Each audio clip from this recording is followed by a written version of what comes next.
Welcome to a new edition of Harness Central. I'm Harold Howe, and we're here with Dr. Ian Moore at Shamrock Training Centre in Ontario to have a little bit of chat about State Treasurer.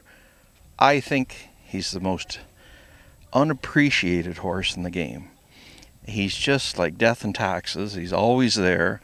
He's got 1.1 million made, and I mean, everybody should live to have a horse like him. Would you not agree? Well, we certainly appreciate him, that's for sure, and so do Sally and Alan McDonald and Paul, the owners as well. Yeah, you'd like to have a couple of him around, that's for sure. You'd have a nice stable every year. He's been just a fantastic little horse right from the get-go, from day one. The McDonalds, really appreciate the horse probably more than anybody. Sally, I know, has had some health issues with some cancer and just loves this horse probably more than her husband.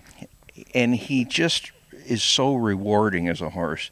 They bought him as a yearling, his son, A Real Desire, for $6,500 and 1.1 million made, 169,000 right now as you get ready to go into the final of the Franklin. And he almost looks as good as he's ever been. Yeah, I did tell him last year as he trained down as a 5-year-old that he's better than he ever was, and he did have a super year last year. And this spring I said, well, if it's possible, he even seems a couple of ticks better again this year, just in his mannerisms and everything. He was very late to mature as a young horse, like really not till into his 3-year-old season. And he didn't struggle, but he always raced with the best ones. I mean, he was in the North American Cup and the Metro and all that kind of stuff. But, like you said, he was always there, but never seemed to get the job done. And now he seems to want to tackle anything when he races. He's got a tremendous amount of desire. And in his career here as an older horse, I would argue this has just been about as tough a group of free-for-allers for several years that you'd ever see, going back 30, 40 years. Yeah, the last couple or 3 years have been that way.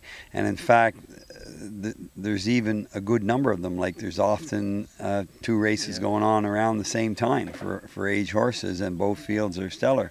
So it's good, and I'm not sure why. Maybe that people are looking after them better as younger horses, and they're going farther into their career now than they used to in recent years. Like a lot of horses you'd see race as 2- and 3-year-olds, and then they sort of disappear off the map. But now horses like Foiled Again and Clear Vision, a couple of Burks, and some of the other ones, they're still going as 4-, 5-, and 6-year-olds. So. And the remarkable thing that you have to say about this horse, there's 2 things actually. One, his soundness, and the other thing is his ability to withstand sickness. 2 killers for racehorses. Yeah, he lived on Gastrogard the first 3 years of his career, and last year and this year hasn't had a single tube yet.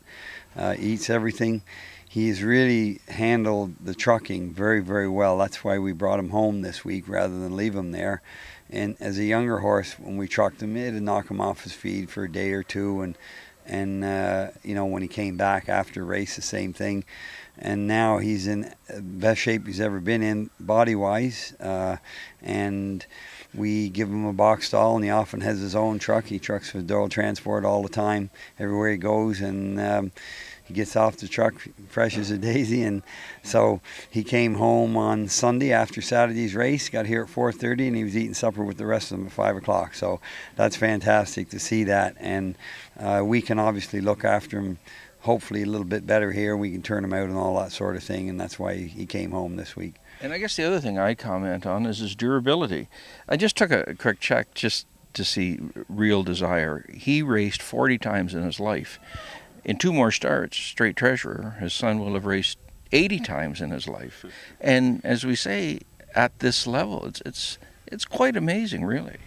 It is, but we've managed him over the years. Like he hasn't raced any more than 3 weeks in a row. Now that could change here in the next few weeks, because after this Saturday is the Houghton at the Meadowlands, which we'd like to go to, and there's 2 eliminations of that. So he could end up with 6 weeks in a row racing, which is unheard of for him. But like I said, he has adjusted very well to trucking around and seems to handle it very well.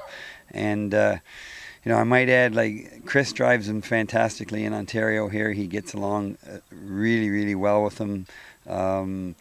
you see him before a race all relaxed and walking around. Like, he doesn't do that for other drivers. And in the Gold Cup here at Mohawk, Dave Miller, he got in the hole in front of Dave, and Dave came to me after and he said, well, I learned something tonight, Doc. He said, like, you're right that Chris does get along very well with him. He just took him out of the hole and sat there easy with him and let him go along nice and easy.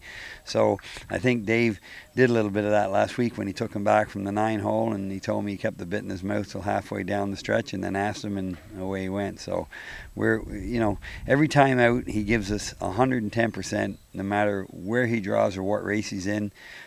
He may not win, but we always know that he's tried his very best every time out, and that's all you can ask of any horse. And this horse has done it. If it's 80 starts and 2 starts, he's done it in 70, all 78 of them right now. And he's the kind of horse, unfortunately, he sort of spoils you a bit, because how do you find the next one like that?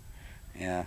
Well, especially for $6,500. Yeah, well, a lot of good horses spoil like that. I mean, we have one in the barn right now that's $4,500, physically inclined, Bruce McGean's colt, who won the North American Cup Consolation, and they tend to spoil you a bit, that's for sure.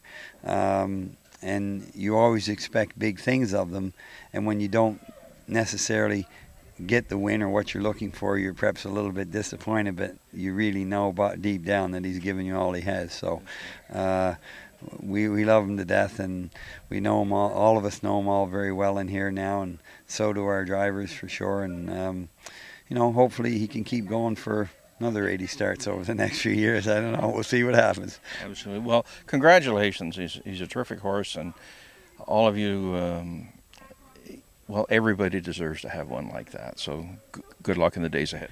Thank you very much, and happy Canada Day to everybody. Yes. Harold Howe with Dr. Ian Moore, giving you the Harness Racing Edge.